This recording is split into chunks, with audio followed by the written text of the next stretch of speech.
All right. How's everybody doing today?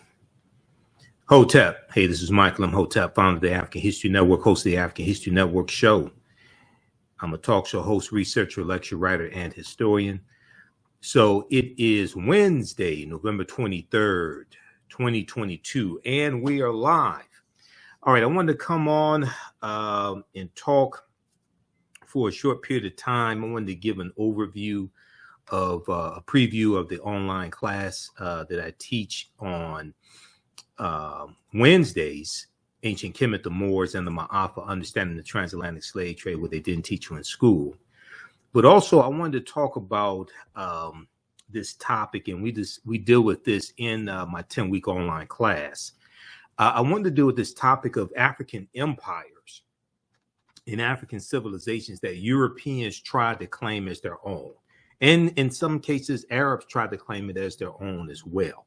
And this goes beyond Kemet. This goes beyond Egypt. Egypt is one of them. That's probably the most prominent. But there are others as well. And I posted a video on our Facebook fan page, the African History Network. Some of you all saw this video. It got about 1,500 likes. And it deals with this white archaeologist who finds out that the ancient Africans, this one here is dealing with Nubia. He finds out that the ancient Egyptian pharaohs and the Nubians were Black Africans, and he's shocked. Okay, I'm gonna show you that here in just a minute. Okay, but we do thousands of years of history and what leads up to the transatlantic slave trade taking place in this 10-week class. So we'll give you some information, how you could register for it, and how you could join us in class today at 7 p.m. Eastern Standard Time. But you're going to learn a lot in this 10-week online course. So if we look at some of these African empires that Europeans tried to claim as their own, the first one that we'll look at would be that of Nubia. Okay, the first one would be Nubia, and or Tahesi or Taseti. Okay, and Nubia exists from about 4,500 BCE, before the Common Era, to 500 AD.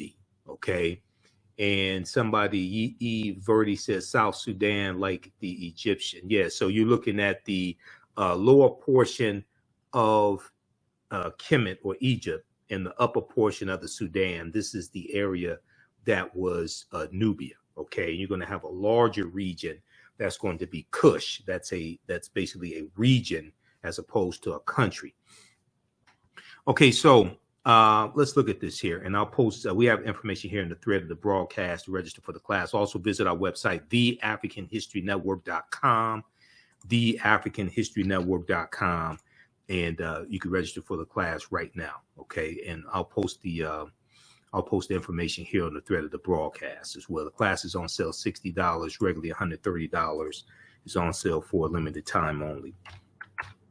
Okay, so ancient Nubia or Taseti, also known as Kush, was a region along the Nile River, located in northern Sudan and southern Egypt.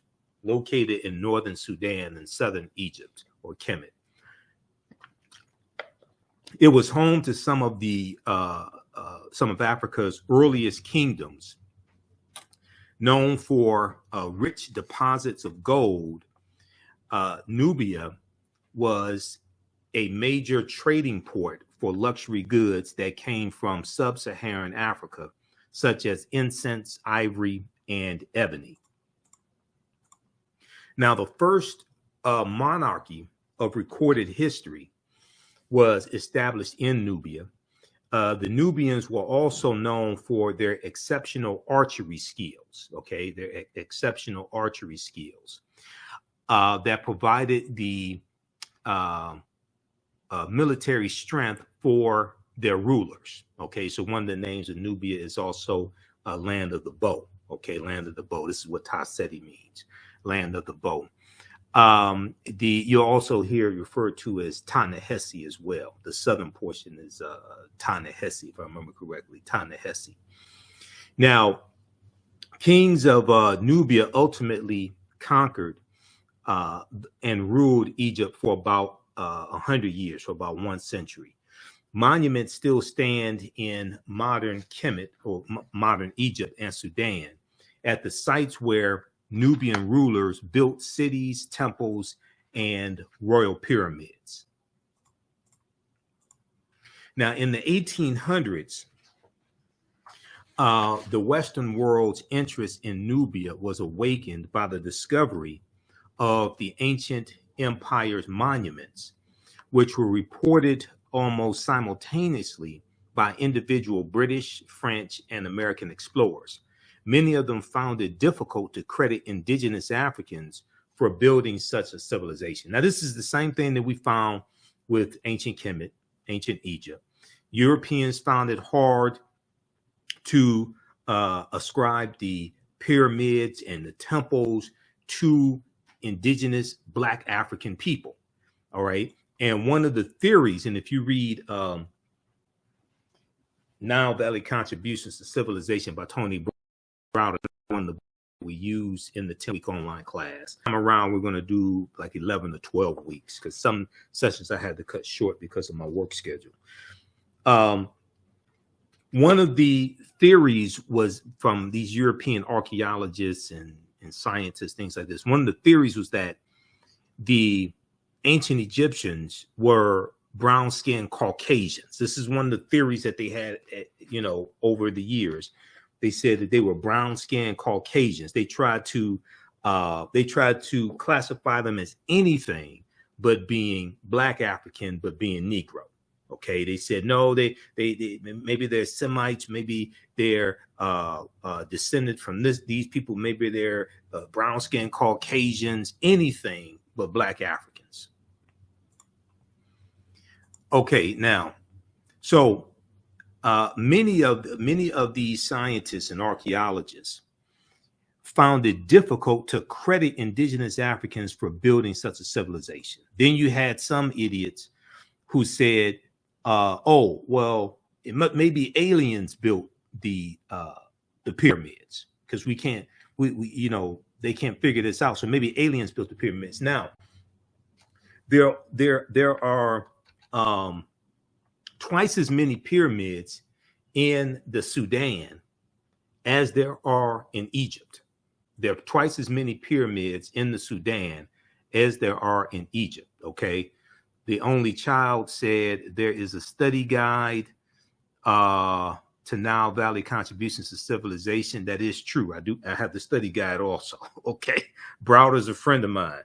I've interviewed him a number of times on the African History Network show.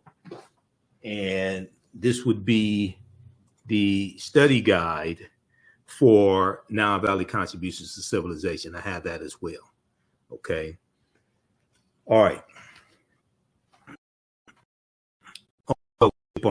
You skip on class also. I talked to Browder about he went to he was speaking at an educational summit in South Africa because I want to do another interview with him.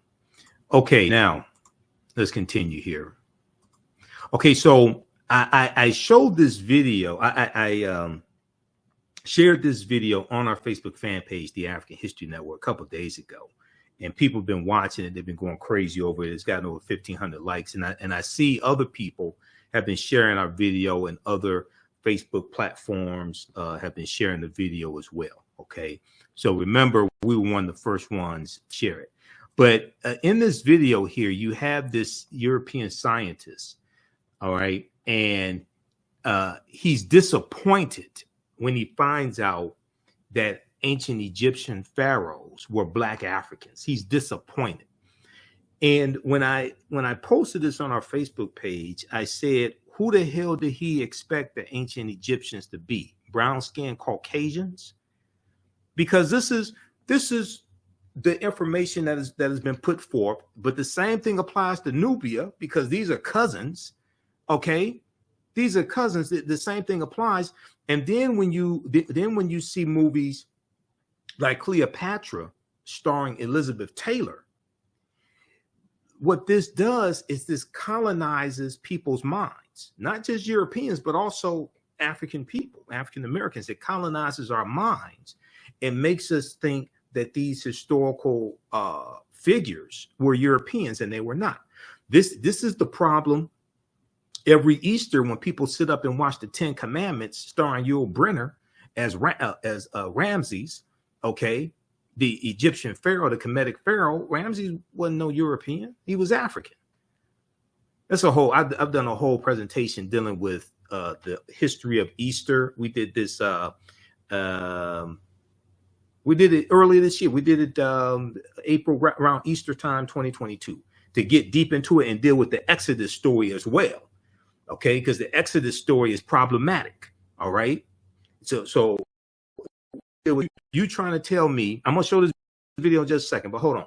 You trying to tell me that 2 million people, it was supposed to be 2 million people that exited out of Kemet, out of Egypt. Okay. You trying to tell me that 2 million Hebrews or Jews, or however you want to describe them, 2 million of them wandered in the desert for 40 years.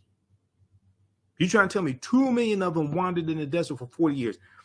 Where did they get water from for 2 million people for 40 years in the desert? What did they eat in the desert? 2 million people for 40 years. Now, I can hear some people right now complaining and things like this. So let me show you. I want to show you this source for you to go research this yourself. Proper documentation ends all conversation. You don't have to word I say. Go research this yourself. Okay. Now, this article here, and this was part of my research and part of the presentation I did earlier in the year when we dealt with Easter and the Exodus and all that history. Okay. This is from history.com, which is the official website of the History Channel. This is an article called Passover. Okay. So article called Passover. Go read this entire article. All right. And it goes through and deals with the biblical story of Easter and the Israelites' departure from ancient Egypt and all this that's in the Bible, that's in the Helios Biblos, the Sun book. Helios is in reference to sun, S-U-N, the Helios Biblos. So it goes through and talks about the Passover story, which is really a story about killing African male children. Okay. It was supposed to be all the African male children under 2 years old. These weren't Europeans they were killing. These weren't European children they were killing. Who were they killing? African children. Okay. So it goes through and talks about the 10 plagues and all of that we read, that we learned about in Sunday school. For me, it was catechism class because I grew up Catholic. So we went to catechism school on Saturday as opposed to Sunday school on Sunday. Okay. Then it talks about according to the Bible and things like this. Then it gets to a portion. Then it gets to this part right here. Questions of historical accuracy. Questions of historical accuracy. Okay. Now, we have to understand this. World history is in world history books. Religious literature is in religious literature books. Okay. World history and religious literature are not the same thing. And this is where a lot of our people get confused. Now, I may say some things that are outside of the circumference of your own awareness.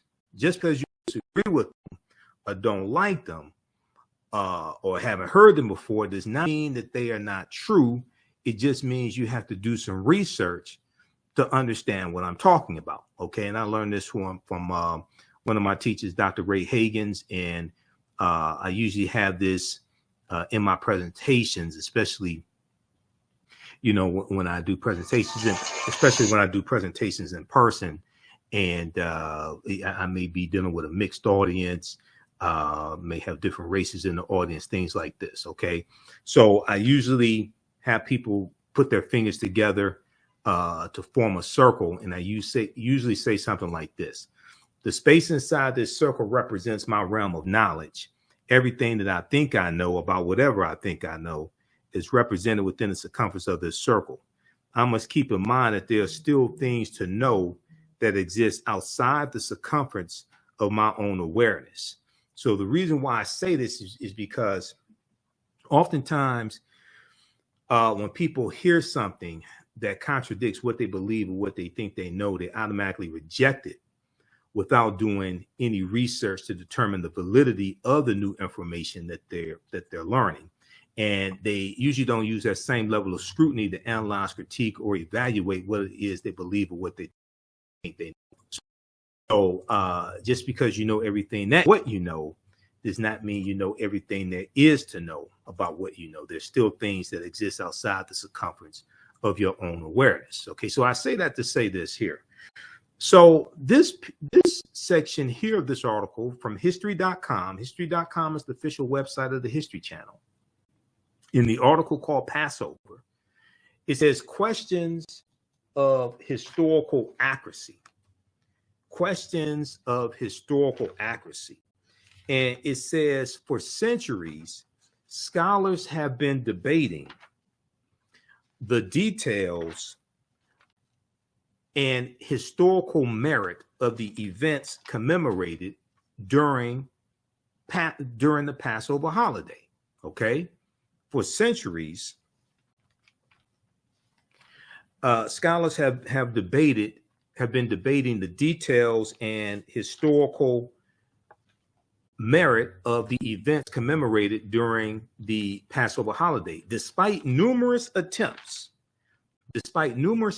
historians and archaeologists have failed to corroborate the tale of the Jews' enslavement in and mass exodus from Egypt. Okay, they have failed to corroborate the tale of the Jews' enslavement in Egypt and their mass exodus from Egypt. Okay, now this is not anti-Semitic. This is not being against anybody. This is understanding history.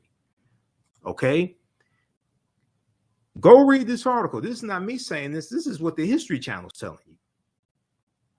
Now, they go on to say, although the ancient Egyptians kept thorough records, no mention is made of an Israelite community within their midst or any calamities resembling the 10 biblical plagues. There is also no evidence of large encampments in the Sinai Peninsula, the fabled site of the Jews wandering, or any sudden fluctuation in Israel's archaeological record that would indicate the departure and return of a large population. You realize that 2 million people or 1.5 million or 1 million people wandered around in the desert for 40 years or left a country and then went to another country. You understand that would throw off the ecology of that country, and it will leave archaeological remnants behind, archaeological evidence. Stuff you can't just write something in the history and don't realize that people in history leave archaeological footprints. Okay, this stuff doesn't happen. It goes on to say a handful of scholars, including the first century Jewish historian Josephus, which would be spelled with the Y because the letter J wasn't created in 1630 AD, have suggested a link between the Israelites and the Hyksos, a mysterious Semitic people, possibly from Canaan, who controlled Lower Egypt for more than 100 years before their expulsion during the 16th century BCE, before the Common Era. Most modern academics, however, have dismissed this theory due to chronological conflicts and a lack of similarity between the two cultures. Okay, so read this full article. Don't just read the part about question of historical accuracy. Read that definitely, because this gets left out when people sit up and watch the 10 Commandments every Easter. Okay, this gets left out of the conversation. But read that full article from history.com. Okay, now I want to go back to PowerPoint presentation. And these are some slides from the class that I teach also, okay? The 10-week online class, teaching Kemet, the Moors, and the Ma'afa, understanding the transatlantic slave trade. And we do the sessions live. All the sessions are archived and recorded. So you can go back and watch the classes anytime, a year from now, 2 years from now, you can watch the entire class. Okay, so here's what happened with this scientist who didn't know that ancient Egyptian pharaohs were Africans. Challenges the prevailing image of the Egyptian ruling class. We always thought the ancient Egyptian elites were Mediterranean type, and in this sense, Shema is representing the society of the frontier, in which different ethnic groups were mixed. At the end, it doesn't matter the color of your skin. Shema was Egyptian. All right. Yeah. So he says he has to admit Shema was Egyptian. He said it doesn't matter the color of your skin, blah blah blah. Okay. He said they thought the Egyptian elite were Mediterranean type. Just more nonsense. Okay, so he got a real wake up call with that scientific discovery. Now, during the 1840s, German Egyptologist Carl Richard Lepsius, who lived from 1810 to 1884, asserted confidently that the Greek term Ethiopian, when referring to the ancient civilized people of Kush, did not apply to Negroes. He said it did not apply to Negroes, but was used to describe reddish-skinned people closely related to the Egyptians who, quote, belong to the Caucasian race, end quote. Okay, so they're trying to ascribe the Egyptians and Nubians, things like this. They're trying to ascribe them to the Caucasian race and say and describe them as reddish-skinned people. Okay, they also said that the Egyptians were brown-skinned Caucasians. Brown-skinned Caucasians. Now, we historically, like in ancient Kemet, but also we see this in Ethiopia, Somalia. A lot of them didn't have broad noses and thick lips. Some of them had more aquiline features, narrow noses, thinner lips. Some of them, okay. These were still Black Africans. So we see all these mental gymnastics that take place with people who don't want to admit that one of the greatest civilizations in history was created by Black African people. They don't want to deal with that. All right. And we see the same thing with Nubia. Okay. We see the same thing with Carthage, where you have Hannibal Barca and the Carthaginians. Okay, how's everybody doing? Give us a thumbs up, give us a heart, give us a like on this broadcast. Share this broadcast on your social media platforms also. Be sure to register for the 10-week online class that I teach on Wednesday. Ancient Alpha, Understanding the Slave Trade, what they didn't teach you in school. So we teach this on Wednesday, 7 p.m. to 9 p.m., about 9 p.m. or so, Eastern Standard Time. On Wednesdays, okay? So we deal with thousands of years of history and what leads up to the transatlantic slave trade taking place. Just click right here and register here to register. Classes on sale $60, regularly $130. So and this is one of the topics that we deal with in the class, African empires that Europeans try to claim as their own. Now on Tuesdays, I teach from the Civil War to the Civil Rights Movement and Black Power, 1865 to 1968. We had a great class yesterday. We're going to do part 2 of that coming up in the next few days. This class is on sale $60 as well. We start in the 1800 with the 1800 census, and then we look at the Louisiana Purchase of 1803 and the Haitian Revolution, because those two events are related. And we go throughout history chronologically and see what leads up to the Civil War, Reconstruction, Jim Crow era, Great Migration, World War I, World War II, Civil Rights Movement, Black Power Movement. We also have a bundle pack here of both classes. You can get both classes right now for a very limited time, only for $100 as over $300 value, because there's bonus content that you get. So click here, register here for that. And if you've taken any of my online classes in the past, you can email me through the website, click on Contact the African History Network, email me, and you'll get a 50% discount, or email us at ahnshow@theafricanhistorynetwork.com, ahnshow@theafricanhistorynetwork.com. And I just posted the link here to register for the classes. These courses make a great gift also. You can register somebody else if you want to, and you can use these for your children. I would say the content is PG-13. You can use these for your children as well. Okay, let's continue here. So during the 1840s, German Egyptologist Carl Richard Lepsius asserted confidently that the Greek term Ethiopian, when referring to the ancient civilized people of Kush, did not apply to Negroes, but was used to describe reddish-skinned people closely related to the Egyptians who belonged to the Caucasian race. All right, let's continue. Now, Nubia was, in recorded history, is the first recorded monarch, okay, or monarchy. Now, ancient Egypt is the first major civilization in Africa for which records are abundant. It was not, however, Africa's first kingdom. And we know that Nubia is the mother of Kemet. Ta-Seti is the mother of ancient Kemet. The grandmother of Kemet would be Abyssinia or Ethiopia, okay, because civilization flows up the Nile River. So the grandmother is Abyssinia or Ethiopia. Nubia is the mother, and then you have ancient Kemet.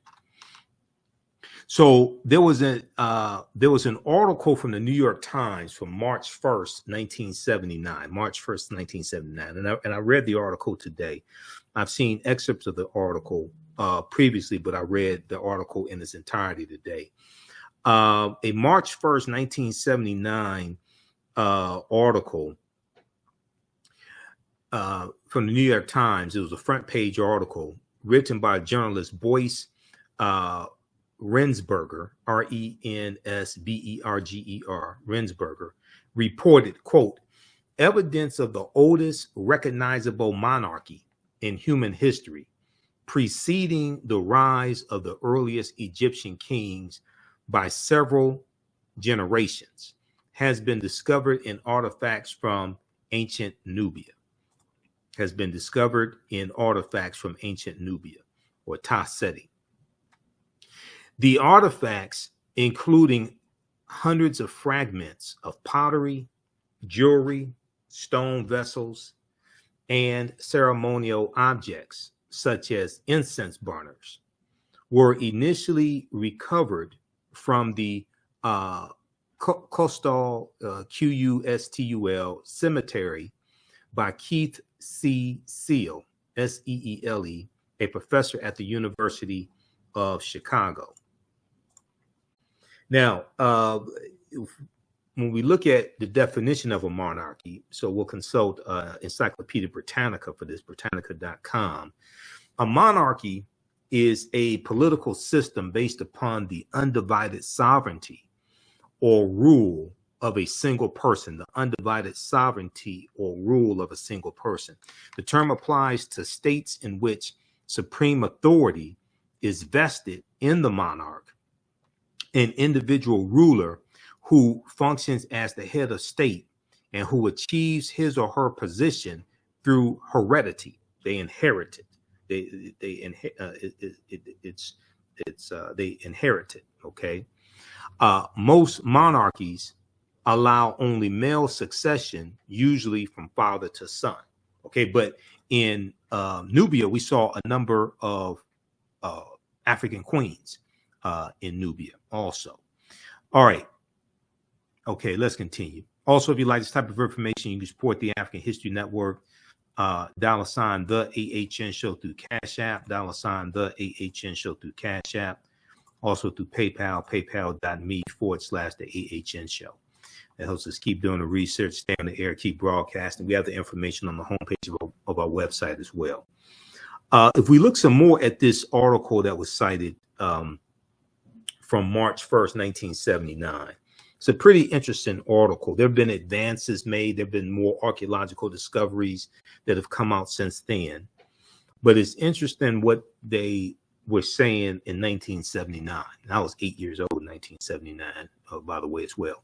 Ancient Nubian artifacts yield evidence of earliest monarchy. This is from the New York Times, March 1st, 1979. Evidence of the oldest recognizable monarchy in human history, preceding the rise of the earliest Egyptian kings by several generations, has been discovered in artifacts from ancient Nubia in Africa.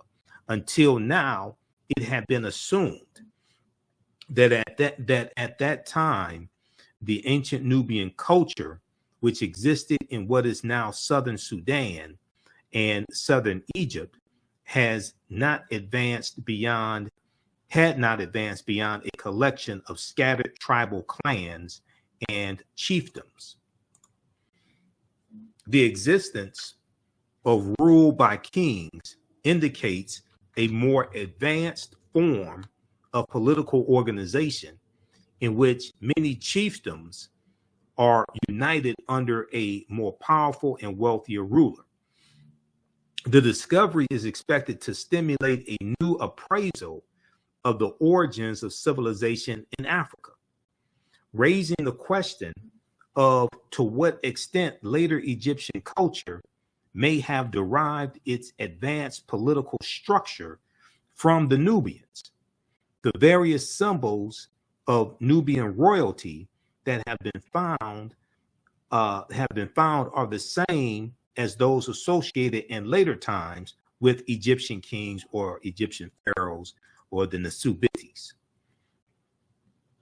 The discovery is expected to stimulate a new appraisal of the origins of African civilization and raising questions of two. Okay, that's a duplicative. The new findings suggest that ancient Nubians may have reached this stage of political development as long ago as 3300 BCE, before the Common Era, or BC, several generations before the earliest documented Egyptian king or pharaoh or Nasubiti. Now, the discovery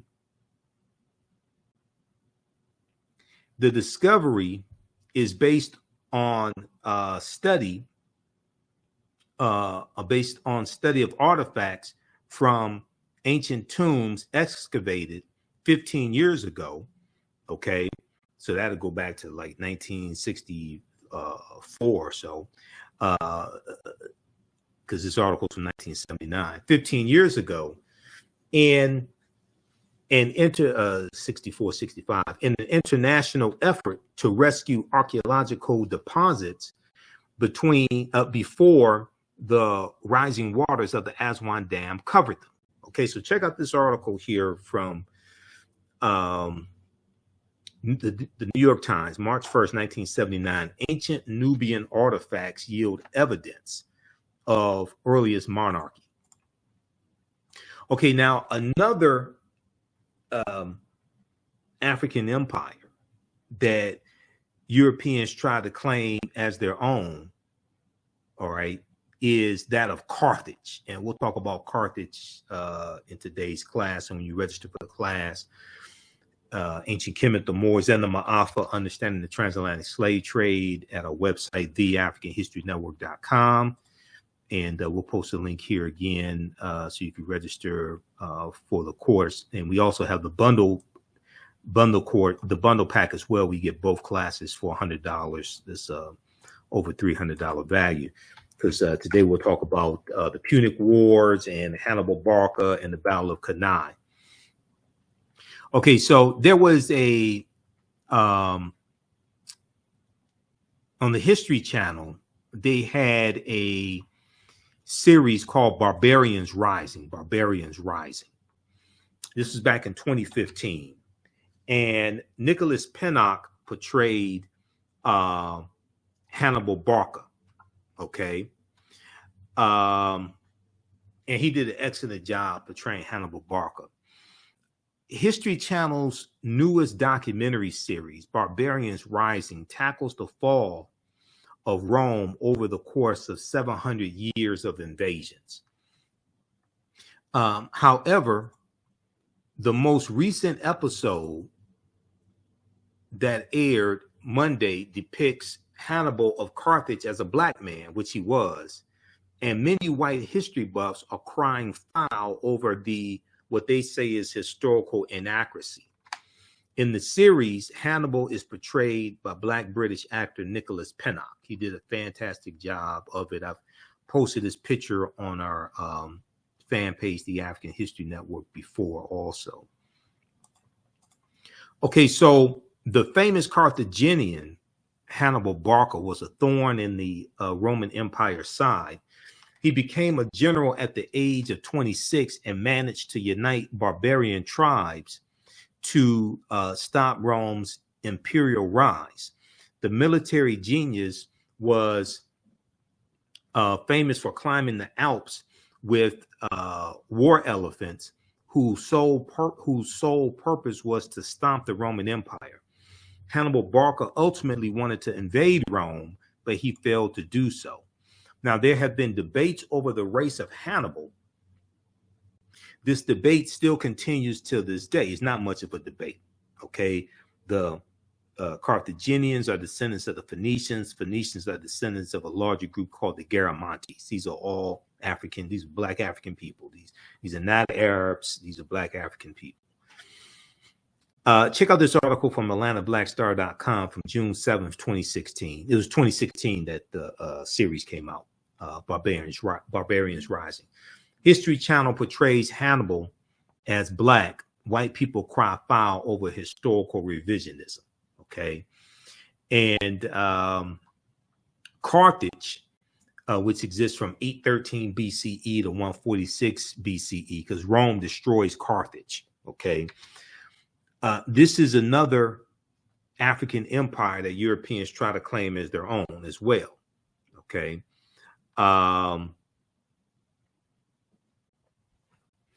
So Carthage was founded in the 9th century BCE on the Gulf of Tunis.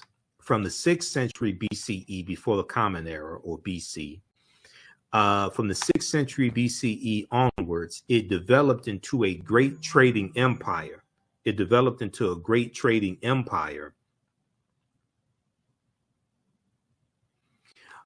Covering much of the Mediterranean, and was home to a brilliant civilization. In the course of the long Punic Wars, which exists from 264 BCE to 146 BCE, and we'll talk about the Punic Wars in class today.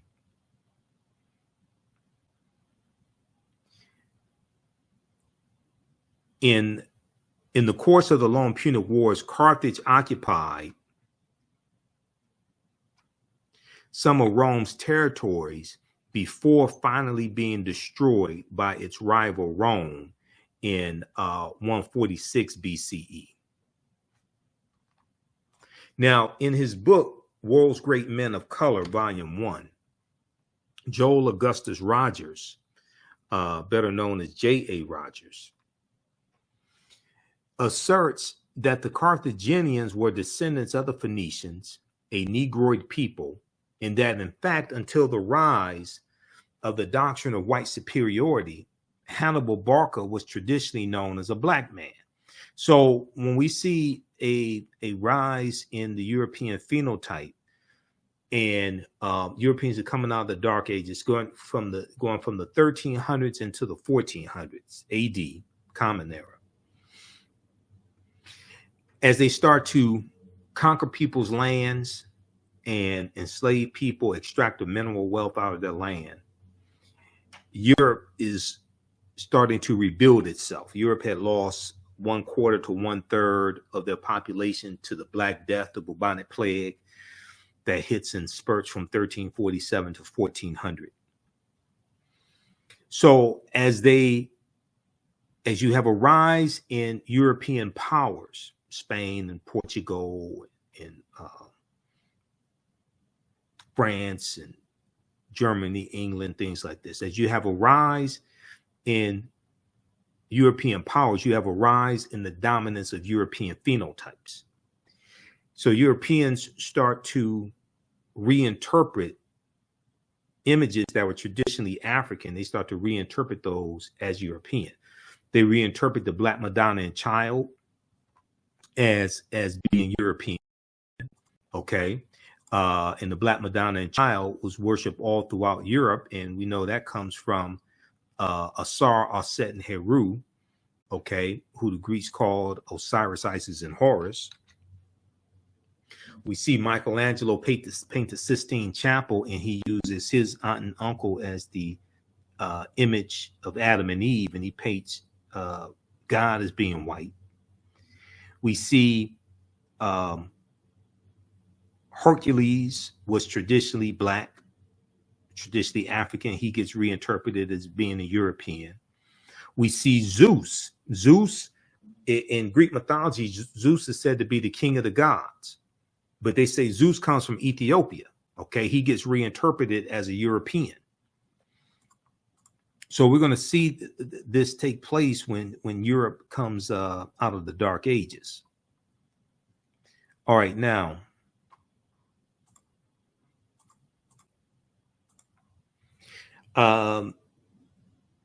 today, many encyclopedias classify the Carthaginians as whites or Semites, but ancient Greek and Roman eyewitness accounts paint a different picture. The indigenous peoples of Carthage were called the Afirs, A-F-E-R-S, the Afirs. Ancient Roman poet Virgil, in his poem Moretum, M-O-R-E-T-U-M, speaks of a woman from the Afir or Afar, A-F-A-R, or Afra, A-F-R-A, race. And he says of her, quote, and all her figure proves her native land. And all her figure proves her native land. Her hair was curly, thick her lips, and dark her hair color. Her hair was curly, thick her lips, and dark her hair color, unquote. Now, in Library of History book 20, Roman numeral 20, XX, Roman numeral 20, Greek historian Diodorus mentions a Greek lieutenant named Agathocles, who defeated a people in the area of present-day Tunisia who were the same hue as Ethiopians. The eyewitness accounts are corroborated by physical anthropology. L. Berthelon and E. Chantre, both well-noted French anthropologists, documented their examination of skeletons throughout North Africa in all periods. They note that the remains of both upper and lower class individuals of ancient North Africa were representative of the Negroid race. They note that the remains of both upper and lower class individuals of ancient North Africa were representative of the Negroid race. So these were Black African people. All right. So that deals with Carthage and the Carthaginians. And the Carthaginians are involved in the Punic Wars from about 264 to about 146 BC. Then we have the Kingdom of Great Zimbabwe. This is another African empire that Europeans tried to claim as their own. Now, the Kingdom of Great Zimbabwe existed from about 1220 Common Era CE or AD to 1450 Common Era. Okay. And how's everybody doing? Give us a thumbs up, give us a heart, give us a like on this broadcast. How you like this type of information? Okay. Who still needs to register for our 10-week online class that I teach on Wednesdays? Ancient Kemet, the Moors, and the Ma'afa, understanding the transatlantic slave trade, what they didn't teach you in school. And what we're going to do is also we're going to have a new session of this class start up on Monday, November 29th, 7 p.m. to 9 p.m. Eastern Standard Time. Also, Monday, November 28th, we're going to have a new session of this class start up Monday, November 28th. And so we're going to enroll you. That's coming to an end of 2 or 3 weeks, and we'll enroll you in the new class for one price, for one cost, one admission, one registration cost. So you don't have to worry about paying for both classes. Okay. We'll post the link again here. You can register for the classes right now, and you can join us in class today, because we normally teach these 7 p.m. to 9 p.m. Eastern Standard Time on Wednesday. So we'll post the link here, and it's in the thread of the broadcast as well, in the description here of the broadcast. Okay, let's continue. We'll be here for a few more minutes. The civilization of Great Zimbabwe was one of the most significant civilizations during the medieval period. Great Zimbabwe is extraordinary because of the magnificent scale of its structures. Its most striking edifice, referred to as the Great Enclosure. The Great Enclosure has walls as high as 36 feet, extending approximately 820 feet. Walls as high as 36 feet, walls as high as 36 feet, extending approximately 820 feet. Okay.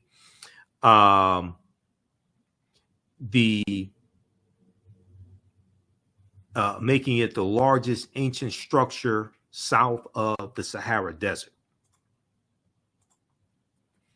Now, in the 1800s, European explorers, imperialists, and colonizers were stunned by Great Zimbabwe's grandeur and cunning workmanship. So they attributed the architecture to Portuguese travelers, Arabs, Chinese, Persians, or even biblical characters, such as King Solomon and the Queen of Sheba. Okay, once again, don't want to give Africans credit for what we do. Okay, and this is what European colonizers and imperialists did. Now, according to the Metropolitan Museum of Art, archaeological investigations conducted during the first decades of the 20th century have dismissed those attributions and confirmed both the antiquity of the site and its African origins. Both the antiquity of the site and its African origins.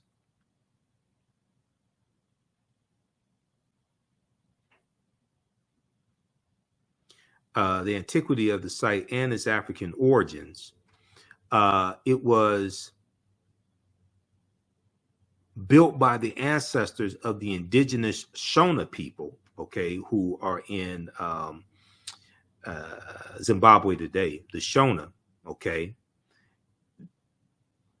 It was built by the ancestors of the indigenous Shona people in the 11th century, long before the first Europeans ever set foot in Zimbabwe. Okay, now, the last African empire that we'll look at is Namibia. Namibia, not Namibia, okay, but Namibia, okay, which existed from 202 BCE to 46 BCE, before the Common Era. Now, Namibia was another great Black Berber Libyan nation in northern Algeria, Namibia, during the time of the Romans and the Carthaginians. Now, this is during the time of the Punic Wars. And we're going to see Namibia side with the Romans against the Carthaginians.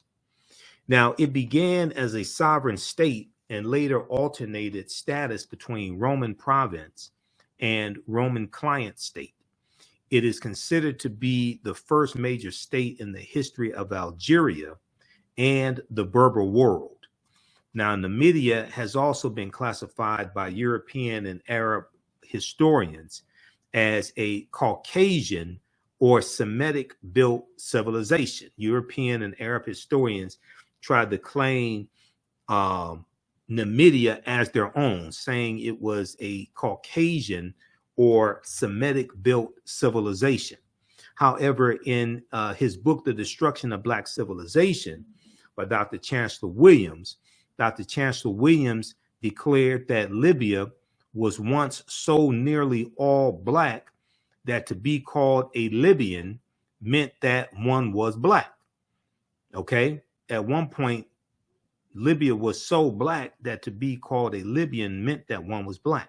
The Greek historian Herodotus, writing about Libya in his book Histories, book 4, stated, quote, "One thing I can add about this country, so far as one knows, it is inhabited by 4 races and 4 only, of which 2 of these races are indigenous. 2 are indigenous and 2 are not indigenous. The indigenous peoples are the Libyans and Ethiopians. The former referring to the Libyans, occupying the northerly and the latter the more southerly parts. The immigrants are the Phoenicians and the Greeks. The immigrants are the Phoenicians and the Greeks. Now, one of the most famous, end quote, now one of the most famous Berber Moors of the Roman times was Massinissa, Massinissa, Massinissa, who was the king of Numidia. He lives from 238 BCE to 148 BCE. Now, Massinissa assisted the Romans against the Carthaginians during the Punic Wars. Okay, and when you study the Punic Wars, you read about this.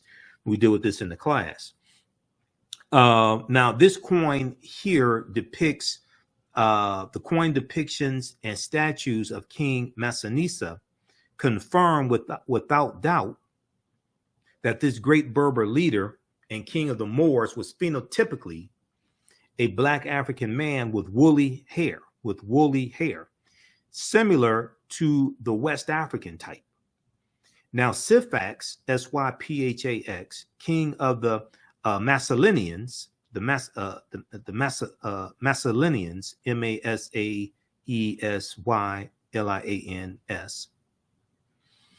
the Massalinians in Numidia, a contemporary and great rival of King Massinissa, was also depicted in his coinage as a phenotypically Black African. Now, this is a coin of Juba I, king of Numidia. He lived from 85 BCE to 46 BCE. He was the king of Numidia.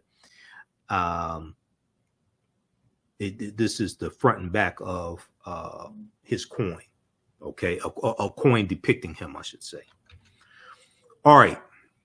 So this is just a sample of some of the type of information we deal with in the 10-week online class that I teach, Ancient Kemet, the Moors, and the Ma'afa, Understanding the Transatlantic Slave Trade, what they didn't teach you in school.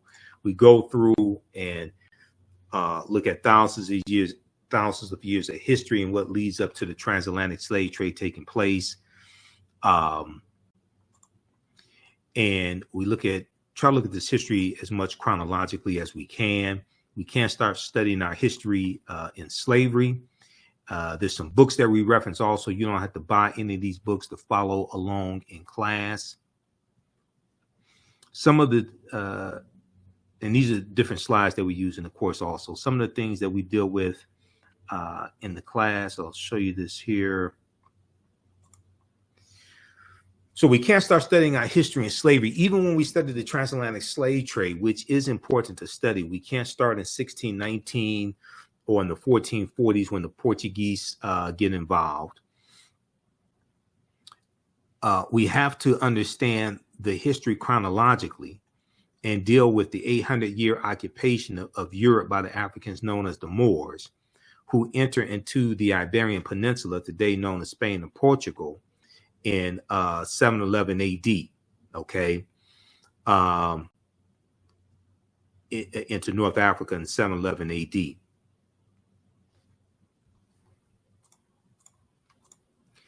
This course not only deals with the transatlantic slave trade, but we deal with thousands of years of history that leads up to the transatlantic slave trade of African people taking place. Now, August 20th, 2019 marked the 400th year anniversary of those 20 and odd Africans on the White Lion pirate ship coming into Virginia, okay?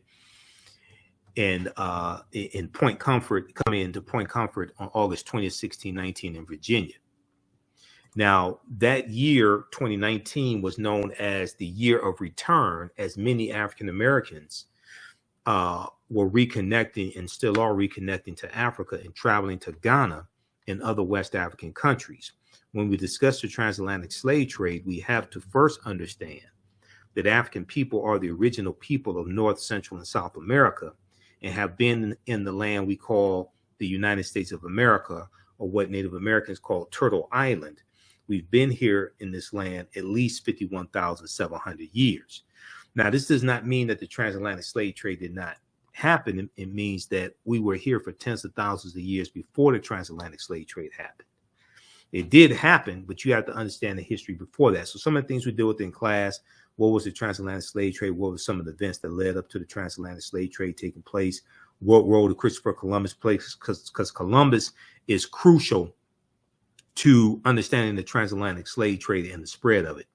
When did Africans first come to the U.S. as slaves? Did Africans sell themselves into slavery? We deal with that complicated history. We deal with Asar, Aset, and Heru, who the Greeks called Osiris, Isis, and Horus, links to ancient Kemet, Egypt, and early Christianity, Freemasonry, and the making of America. We look at work from Dr. David Imhotep, who's a friend of mine, who wrote the book, The First Americans, where Africans documented evidence. And on page 14 of his book, he deals with a discovery in Allendale County, South Carolina in 2004, where Dr. Albert Goodyear and his team discovered 13 different types of evidence that thoroughly document an African presence in this country going back at least 51,700 years ago, at least 51,700 years ago. They found artifacts, architecture, campsites, carvings, Egyptian writings, footprints in lava, genetic M174D haploid groups dealing with DNA and genetics, skull, skeleton structures, and tools. They found 13 different types of evidence thoroughly documenting an African presence in this country going back at least 51,700 years ago. And these were the Khoisan, the short-statured Africans coming from Southern Africa that they were talking about. Now, this is an article from ScienceDaily.com, which is a scientific website. They have scientific discoveries there, archaeological discoveries. They have this article from November 18, 2004, that deals with Dr. Albert Goodyear's discovery. New evidence puts man in North America 50,000 years ago. New evidence puts man in North America 50,000 years ago. Okay, so they give a summary of his discovery. All right, and what they say is radiocarbon tests of carbonized plant remains, where artifacts were unearthed last May along the Savannah River in Allendale County by University of South Carolina archaeologist Dr. Albert Goodyear, indicate that the sediments containing these artifacts are at least 50,000 years old, meaning that humans inhabited North America long before the last ice age. So you can go read that entire article that came out November 18th, 2004. And these different archaeological discoveries are coming out every other week. They're causing the scientists and archaeologists and paleontologists to push the timelines back. Okay, they keep having to push the timelines back. It's causing them to rethink everything. Now, An October 2012 genetic study published in Science magazine found that the Khoisan in southern Africa are the oldest ethnic group of modern humans, with their ancestral line originating about 100,000 years ago. The Khoisan, formerly called by the derogatory term Bushmen, okay, the Khoisan are genetically unique, and no other currently known population had separated so early from our common modern human ancestor, according to the report. Now, here's a picture of two Khoisan women as well. Okay.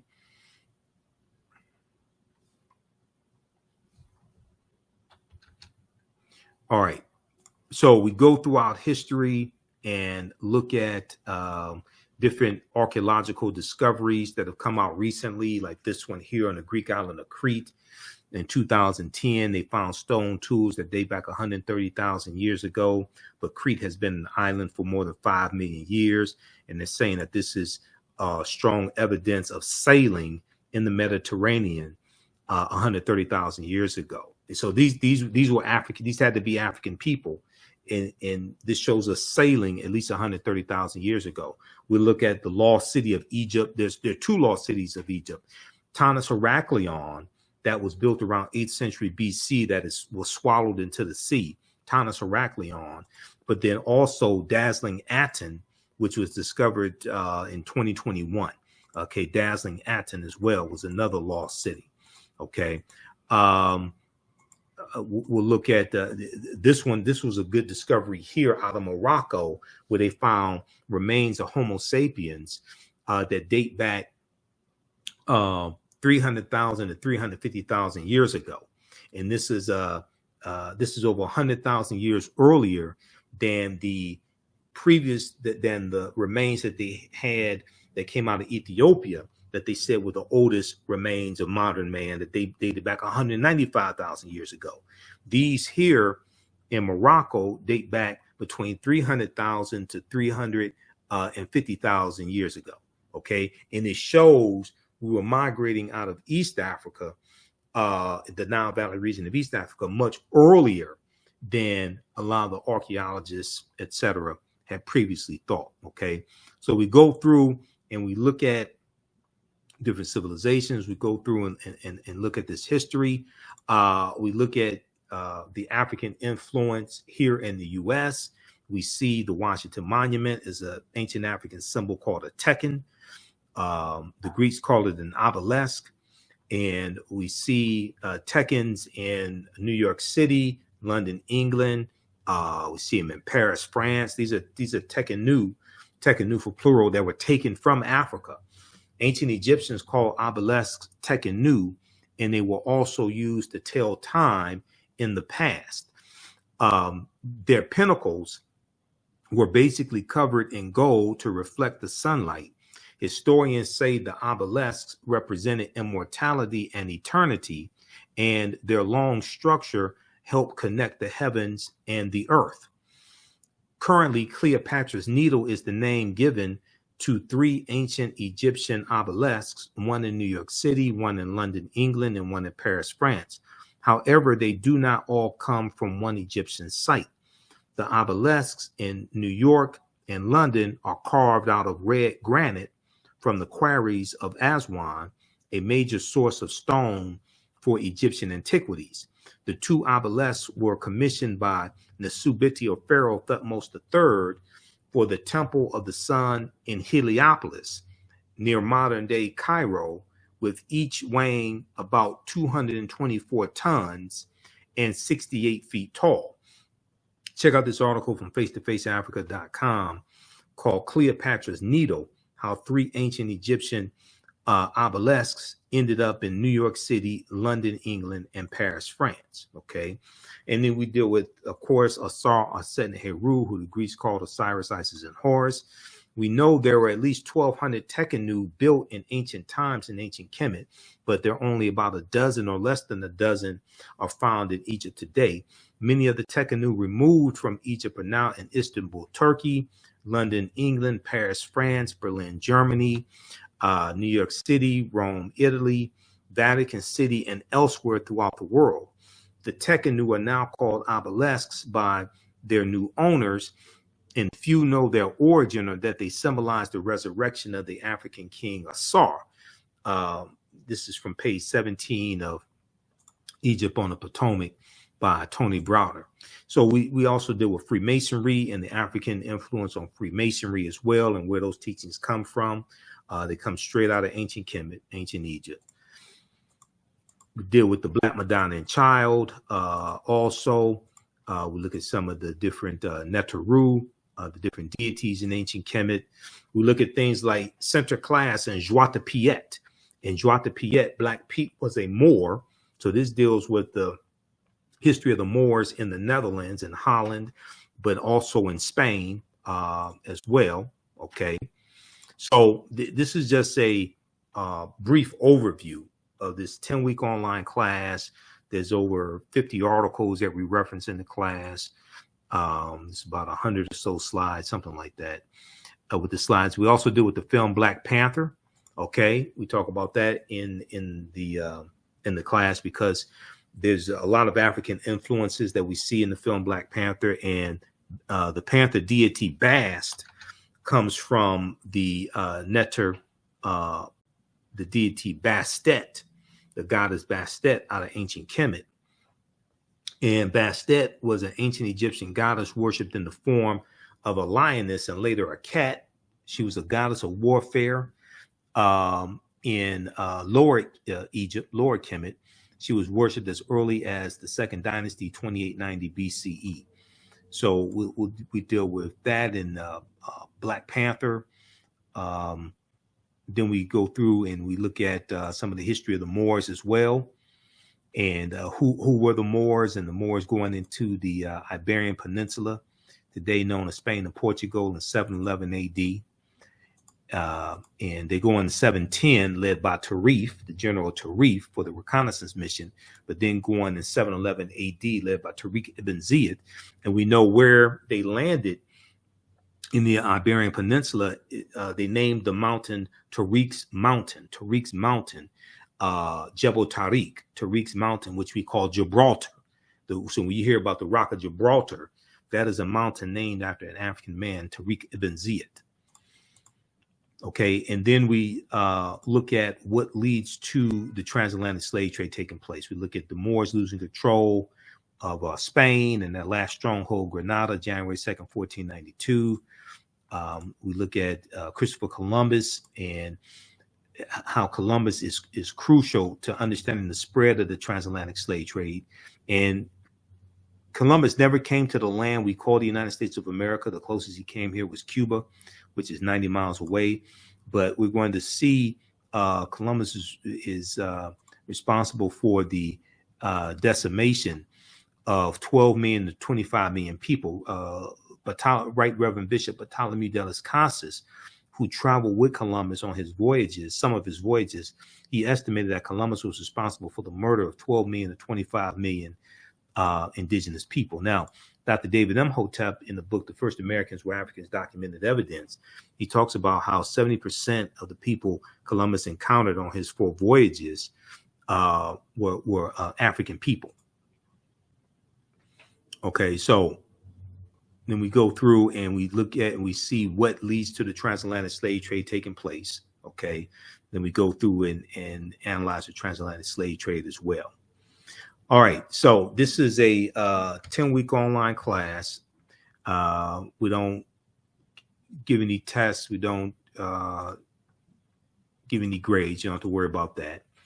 But you're going to learn a lot in this class. How do you all like this type of information? Give us a thumbs up. Give us a heart. Give us a like on this broadcast. How you like this type of information?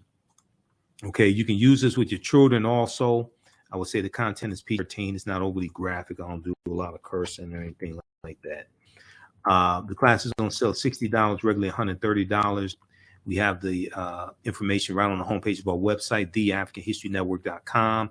It's also in the description of this broadcast. And we teach classes normally Wednesday, 7 p.m. to 9 p.m. Eastern Standard Time. And Sunday, and Tuesday, 7 p.m. to 9 p.m. Eastern Standard Time. So Wednesdays is Ancient Kemet, the Moors, and the Ma'afa, Understanding the Transatlantic Slave Trade. We do the sessions live. Then all the sessions are archived and recorded. You can watch them on demand anytime. So a year from now, 2 years from now, you can go back and watch the entire course. Then Tuesdays, I teach from the Civil War to the Civil Rights Movement and Black Power, 1865 to 1968. And we start the class in the year 1800. And we look at history chronologically, look at that 868-year period of time, okay? So we have a bundle pack for both classes also. They're greatly discounted, so you can register for that here. We have the bundle pack, so just click on register here. You get both classes for $100. And we have a promotion coming up for Black Friday. It won't include the courses because the courses are already greatly discounted, but it includes my DVD lectures and digital downloads that we have at our website, theafricanhistorynetwork.com. So look out for that as well. Okay, if you want to support the African History Network, also $, the AHN Show through Cash App, $, the AHN Show through Cash App, or through PayPal, paypal.me/the AHN Show. You can click on the links here, and it takes you to our QR code.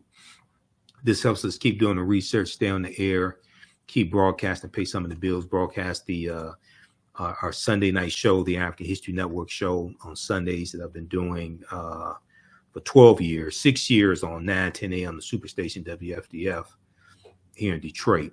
Okay, so you can support us that way as well. Saturday, I will be at Pace Academy in Pace Academy in Southfield, Michigan. I'll be there for the pop-up shop that Zeta Phi Beta Sorority Incorporated is doing. My sisters at Zeta Phi Beta Sorority Incorporated. I'll be a vendor there. So it's taking place 12 noon to 6 p.m. We're going to put that on our homepage of our website, The African History Network.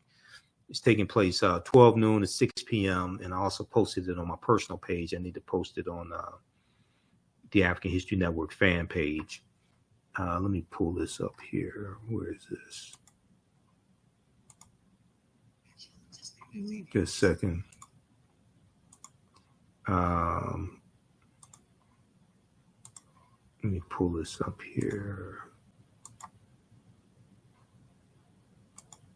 Okay, this is taking place. This is for Small Business Saturday, Black Friday, and Small Business Saturday. It is taking place Saturday, November 26th.